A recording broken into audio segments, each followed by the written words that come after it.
The world is seemingly sold over the idea of leaner and more intimate events, more pacey, shorter duration, revamped formats like Test cricket moving over to T20 or lawn tennis giving birth to pickleball. And this apparently applies to tournaments and mega events too. Commonwealth Games 2026 edition has announced a drastic revamped version. Glasgow will be hosting this edition, and the organizing country, in an effort to rejig the tournament, create some excitement, has decided to slash a majority of mainstream sporting disciplines from its mandate.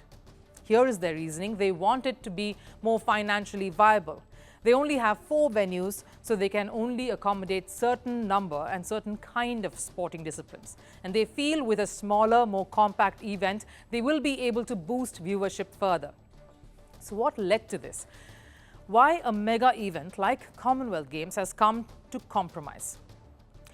It all started with Australia pulling out from hosting this edition. The country stated that the expected cost to host this event could rise up to $4.77 billion.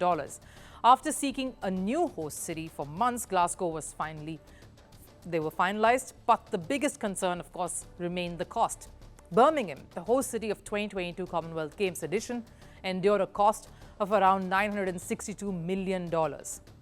So while Glasgow agreed to host this event, the condition that was put forth was for a watered-down version, and that is why 4 venues, that's it, that fit into their financial scheme have been finalized. The 4 venues picked for the events, of course, Scotstoun Stadium for field games like athletics, Tollcross Swimming Centre for swimming and paraswimming events, Emirates Arena for all indoor games like judo, boxing, weightlifting, and Scottish Event Campus for games like netball. All inside Glasgow, which doesn't require extensive travelling or intense infrastructure development. Now, sure, all of this will help in cutting down the cost, but what they probably did not account for was the kind of backlash this seemingly conservative approach would get them. By scaling down the event, it has hurt the chances of many medal-winning countries, and the country who will face the biggest setback, of course, is India. A lot of these sports have guaranteed India medals for years now, where India have performed well historically. That has helped India finish in top 4 of the medals tally consistently.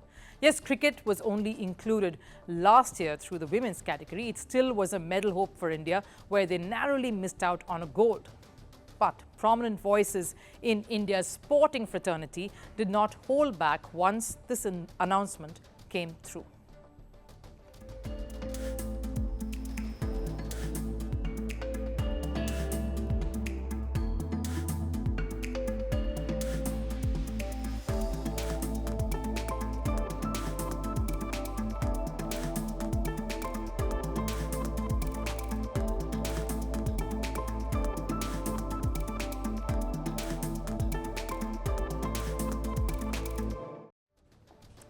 And you can understand the anger because India won a total of 61 medals at the Birmingham Games, the last edition.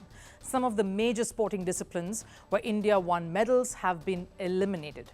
In terms of medal count alone, 30 out of the 61 medals came from the sports that have been scrapped for the next edition, which is in 2026. Logically, that leaves India with just 31 medals. So if these sports have been eliminated, it will take a major dent on where India might end up on that points table.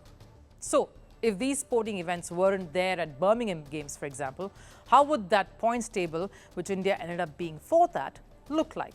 India would have finished 8th in that points table, a far cry from their tabletop finishes.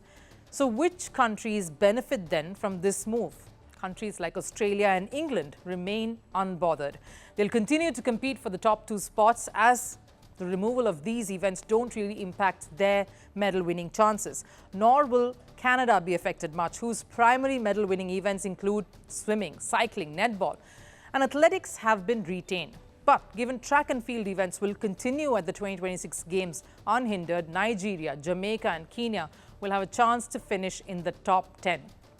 With India and Malaysia losing out because of the absence of racket sports, athletics will serve as the key decider as far as where countries really finish at the points table go. Why? Because out of the 1,875 medals awarded at Birmingham Games, 173 came from athletics, which constitutes roughly 10% of the total medals awarded, which is likely to be carried forward onto Glasgow too. That's what we would believe. This is not the first time India has borne the brunt of sporting events being dropped. At the Birmingham Games, in fact, shooting was scrapped out, a sport that has brought India glory enough number of times, which is why former India players are now seething, even asking India to boycott the Commonwealth Games.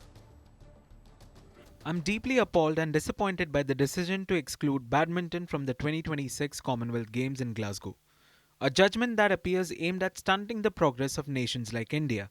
We cannot allow such short-sighted decisions to undermine the progress we have tirelessly achieved. There is no need for the CWG. In my opinion, they should do away with it.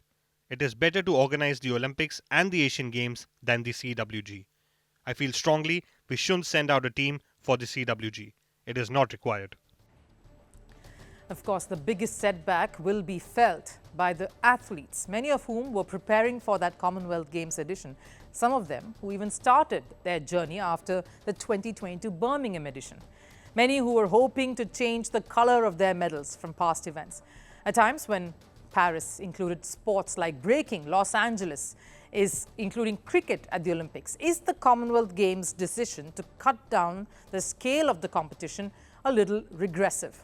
What do you reckon? Firstpost decodes the U.S. election. Explains how America chooses its president. Your primer on the race to the White House. Everything you need to know about how America votes and its global implications. U.S. Election Explained. Every Monday and Thursday only on Firstpost.